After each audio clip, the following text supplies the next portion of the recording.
بسم اللہ الرحمن الرحیم۔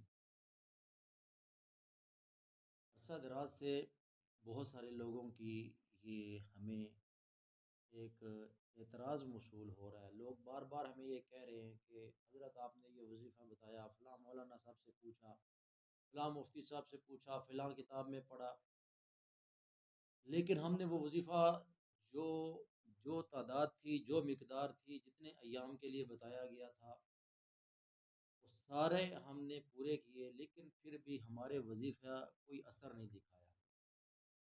آج میں آپ حضرات کے سامنے جو بات آپ لوگوں کو سمجھانا چاہتا ہوں وہ یہ ہے کہ وظائف میں اثر کیوں نہیں ہے۔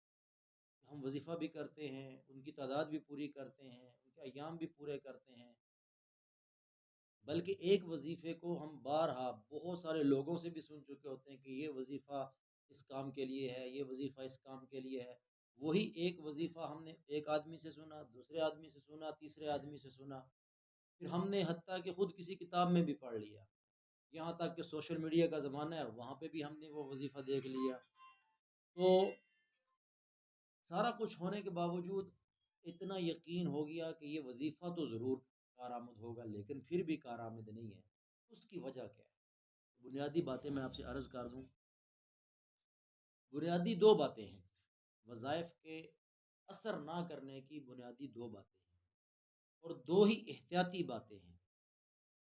بنیادی بات یہ ہے کہ جو آدمی جس مقصد کے لیے بھی وظیفہ کرے، حتیٰ کہ وہ مقصد سے ہٹ کر عبادت کی نیت سے وظیفہ کرے کسی بھی، تو پہلی شرط یہ ہے کہ اس کا جو پیٹ کے اندر لقمہ جا رہا ہے وہ حلال ہو، طیب ہو، پاک ہو۔ اگر حلال رزق اندر میں جائے گا تو اس کے جو اثرات مرتب ہوں گے وہ آپ کی زبان پر خواہ مخواہ کے لیے اثر رکھیں گے۔ پہلی بات یہ کہ رزق حلال ہو، یہ ایک بہت بڑی پوائنٹ کی بات ہے، بہت بڑی نقطے کی بات ہے۔ دوسری بات یہ ہے کہ یقین کامل ہو کہ میں یہ جو عمل کر رہا ہوں، یہ جو میں وظیفہ کر رہا ہوں، جو یہ میں تسبیح پڑھ رہا ہوں، اس کے جو فوائد اللہ پاک نے ہمیں بتا دیے ہیں، یا جو فوائد اللہ جل شانہ کے علم میں ہیں، وہ مجھے ضرور ملیں گے۔ یہ دو چیزیں، ایک رزق طیب پاک حلال رزق ہو، اور دوسرا یقین کامل ہو۔ جب یہ دو چیزیں پوری ہو جائیں گی، اس کے بعد جب آپ وظیفہ کرنے کے لیے بیٹھیں، کوئی بھی عمل کرنے کے لیے بیٹھیں، کسی بھی پڑھائی میں بیٹھیں، تو پھر اس سب سے پہلے آپ 2 رکعت نماز نفل پڑھیں اور اللہ سے مانگیں، صلاۃ الحاجت کے نفل پڑھ کے کہ یا اللہ میں اس مقصد کے لیے، اس نیت سے، اس غرض سے یہ کر رہا ہوں، تو میری مدد اور نصرت فرما۔ اور دوسرا، جب وہ اس سے فارغ ہوں تو صدقہ ضرور کریں۔ صدقہ کرنے کے بعد آپ اپنی جگہ پہ بیٹھ کر پوری توجہ سے، پورے دھیان سے آپ وظیفے کو پڑھنا شروع کر دیں۔ جتنا اعتقاد پختہ ہوگا، جتنا یقین پختہ ہوگا، اتنا ہی اس کا نتیجہ بھی پختہ اور یقینی آئے گا۔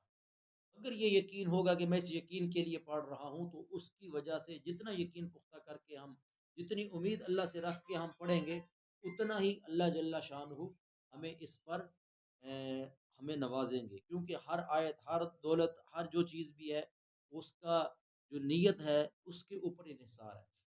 دوسرا یہ ہوتا ہے، ہمارے ہاتھ میں تسبیح ہوتی ہے، تسبیح لے لی، تسبیح لے کے ہم نے آنکھیں بند کر لی، پڑھنا شروع کر دیا، لیکن زبان ہماری اور زبان اور تسبیح ایک طرف ہے، ہمارا دماغ کہیں اور سوچ رہا ہے، دماغ کی سوچ کہیں اور ہے، سوچ کچھ اور رہے ہیں، فکر کوئی اور ہے، بات کسی اور کی سن رہے ہیں، اور وظیفے کو جلدی سے فارغ کرنا چاہتے ہیں تاکہ اس کے بعد ہم وہ کام کر لیں۔ اس طریقے سے وظائف میں اثر نہیں ہوتا۔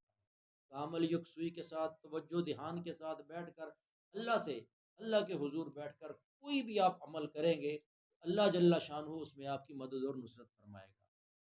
آگے ہم اپنے سلسلے کو جاری رکھیں گے انشاءاللہ، وقتاً فوقتاً روزانہ کی سطح پر، یا جیسے بھی کوئی ترتیب بنے گی، جیسے لوگوں کے ہمارے پاس سوالات آتے ہیں، پوچھتے ہیں، ان کے مطابق ہم انشاءاللہ آپ حضرات کو وظائف کے بارے میں آگاہ کرتے رہیں گے۔